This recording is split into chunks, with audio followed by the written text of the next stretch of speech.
it's time to go to film school. Bring in film study professor Joe Fortunato. And today he's going to rap about one of my favorite movies in a scary kind of way. And Joe, I'll let you take it from there, my friend. Joe Fortunato. Take it, Joe. Good morning, Red. Good morning, everybody. Yeah, I'm not really sure what genre to classify this. I call it a sci-fi film. Others would call it a horror film. It's certainly a hybrid of both of them. I'm talking about Alien from 1979. We're celebrating its 45th anniversary, if you can believe it. It was released on June 22nd, 1979, directed by the great Ridley Scott, written by Dan O'Bannon and Ronald Shusett. It stars a host of great actors, namely Sigourney Weaver in the lead, Tom Skerritt, Veronica Cartwright, Harry Dean Stanton, John Hurt, Yaphet Kotto. Great ensemble cast. It won one Oscar for Best Visual Effects and was nominated for another for art direction. And it did pretty well with a really relatively small budget of $11 million. It ended up grossing nearly $80 million in the United States and $200 million worldwide. So a very popular film, and of course, it spawned multiple sequels and even merged into other franchises like Alien versus Predator and such. So it put a stamp on our popular culture that remains with us today. It was voted the third scariest movie of all time by Entertainment Weekly, and the chest-bursting scene, I don't think I'm really giving anything away there. It's probably the most famous scene, has been parodied and whatnot. That was considered the second scariest moment of all time when Bravo did a 100 scariest movie moments in 2004. It's ranked number 7 on the AFI's list of 10 great films in the sci-fi genre. So they call it a sci-fi film. We'll probably just go with that. This is the only film in the Alien franchise where Sigourney Weaver didn't have top billing. She wasn't the big name that she became because of this movie and other films. Tom Skerritt was billed first in the credits. Weaver was billed second. Of course, that would change with all the subsequent sequels and whatever, and she clearly became the star. Ridley Scott cites 3 movies that really shaped his influence on this movie. The first one is Star Wars, and we credit Star Wars for re-energizing the sci-fi genre in the 70s. 2001: A Space Odyssey, which of course predated that, but was influential for its special effects and whatnot. And the Texas Chainsaw Massacre for its treatment of horror. So Ridley Scott, certainly his influences were both sci-fi and horror in making this film. And just to tie it in with my favorite film, some of the producers that maybe people don't know this, but most studios, all studios, have professional readers, story departments or whatever, where they people read scripts and then send it on to the producers and see if they like it or not. Anyway, the readers at the studio read this and in one case summarized it as, it's like Jaws, but in space, which, of course, is near and dear to my heart. We'll talk about that later. I agree with that. It's so interesting you said that, Joe, because I was going to say this movie, very reminiscent of Jaws, and you and I talked about Jaws a week ago, is that the alien is always in the background, and you're on the edge of your seat of when that alien is going to pop out and appear. And that was very similar to the way Jaws was. You never knew when that shark was going to pop out and get you jumping out of the seat. So I was going to bring that up, but you beat me to the punch. Well, very much so, because I think that's a perfect way to sell this movie. I know in Hollywood, they like succinct pitches. Oh, it's like Die Hard in a blank, in a boat or whatever, things like that. It's Jaws in space, I think, is a perfect way to sell it. Now, the studios really didn't want to do this film. It got passed on a lot. Most of them thought it was too bloody.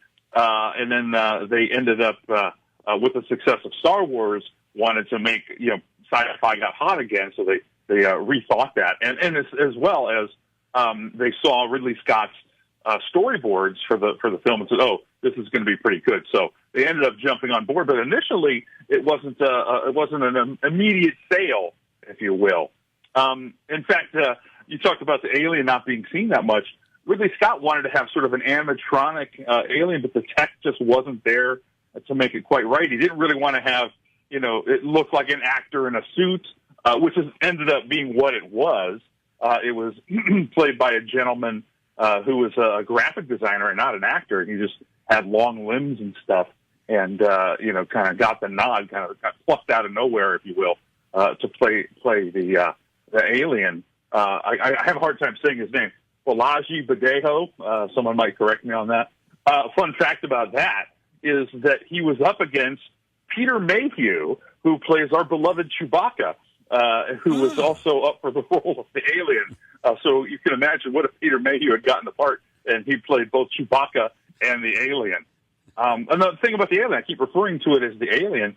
It did not have a name in the script or in the film, and it really wasn't until the second film, the sequel, that it started being referred to as the xenomorph or whatever, which is kind of a clunky name still as well.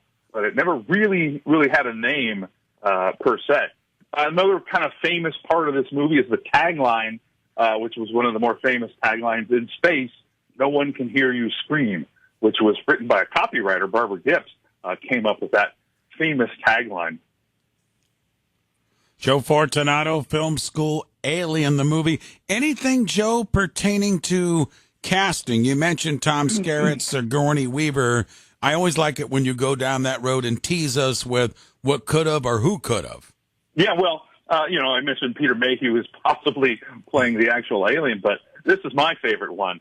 When they were casting the role of Ripley, which is what eventually went to Sigourney Weaver, Ridley Scott had it down to two actresses, Sigourney Weaver and Meryl Streep. Oh. Could you imagine Meryl Streep battling the alien on Nostromo in Alien? Anyway, the two actresses had been college mates at Yale, and ultimately Weaver was offered the job for a sad reason, actually, because Streep was mourning the death of her partner, John Cazale, the great actor who she was with at the time, and he had passed during that casting, so she just wasn't up to take a part. So, but nonetheless, you can imagine Meryl Streep in the role. That's kind of crazy. Harrison Ford actually turned down the role of Captain Dallas. He ended up working with Ridley Scott several years later in Blade Runner. Fun fact about that is Ridley Scott has sort of admitted that Alien and Blade Runner are in the same universe. They don't really take place in the same timeline, but there's some evidence in both of the films that lead fans to speculate that maybe they are in the same universe. And he has said, yeah, that's true. Might be a good weekend to check out and revisit Alien.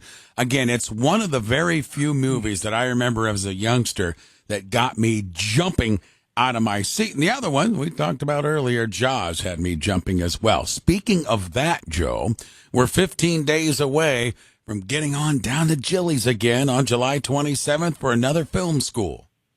Yeah, I'm very excited about this. We're doing Fortunato Film School live screening of Jaws July 27th at Jilly's downtown, as you mentioned. The doors are going to open at 11 a.m. The film will start at 12 p.m. noon. And if you've never joined us for one of these, it's wonderful. We do the entire film. We screen the entire film. I will do live commentary. I'll point out a bunch of fun production stories, some behind-the-scenes things, some funny mistakes on screen. Everybody always seems to like that. And it's a good time for everybody. So if you know and love Jaws, and it's a favorite like it is for me, you're going to want to hear all this back stuff and learn more. And if you've never seen Jaws, this is a great way to see it with some friends, and I'll walk you through it as well. And everyone always has a good time. The fun thing about this one is that, aside from it's my favorite movie, I just talked to Jill the other day, and she said that we already have more people who have reserved their seats than we've ever had for any of our previous ones.